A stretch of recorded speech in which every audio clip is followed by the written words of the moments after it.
இந்த ஃபோட்டோஸ்லாம் கொஞ்சம் பாருங்களேன். பார்த்த உடனே வச்சு ஊறுதில்ல.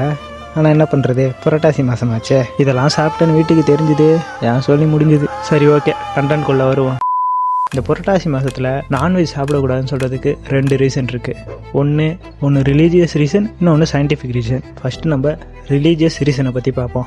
ஹிந்து கடவுள் பெருமாள், அதாவது வெங்கடேஸ்வரா, அவருக்காக விரதம் இருப்பாங்க ஹிந்து பீப்புள்ஸ். புரட்டாசி மாதத்தில் நான்வெஜ் சாப்பிட்டா பாவம் சேரும்னும் பெருமாளோட ஆசீர்வாதம் இருக்காதுன்னு நம்புகிறாங்க ஹிந்து பீப்புள்ஸ். குறிப்பாக சனிக்கிழமை தொடவே மாட்டாங்க. பொதுவாக புரட்டாசி மந்தில் தான் வெங்கடேஸ்வரா பிறந்தாருன்னு சொல்லப்படுது. இந்த மந்தில் வெஜ் ஃபுட்டு மட்டுமே சாப்பிட்டா பெருமாளோட பிளெஸிங் கிடைக்குமா. என்னென்ன சொல்றோம் பாருங்க, கம்பி கட்டுற கதையெல்லாம் எடுத்து போடுறாங்க.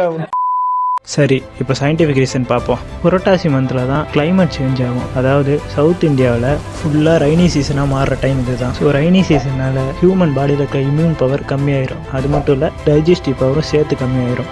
ஸோ இந்த நான்வெஜ்லாம், அதாவது மீட்டு, ஃபிஷ்ஷு, இதெல்லாம் ஹியூமன் பாடிக்கு இல்னஸை க்ரியேட் பண்ணி விட்டுரும். ஸோ புரட்டாசி மந்த் ரைனி சீசன் சொல்கிறதால நான்வெஜ் ஃபுட்டில் சாப்பிட்டிங்கன்னா வைரல் இன்ஃபெக்ஷன், டைஜஸ்டிவ் ப்ராப்ளம், இந்த மாதிரி பிரச்சனைகள்லாம் வர ஆரம்பிச்சிடும்.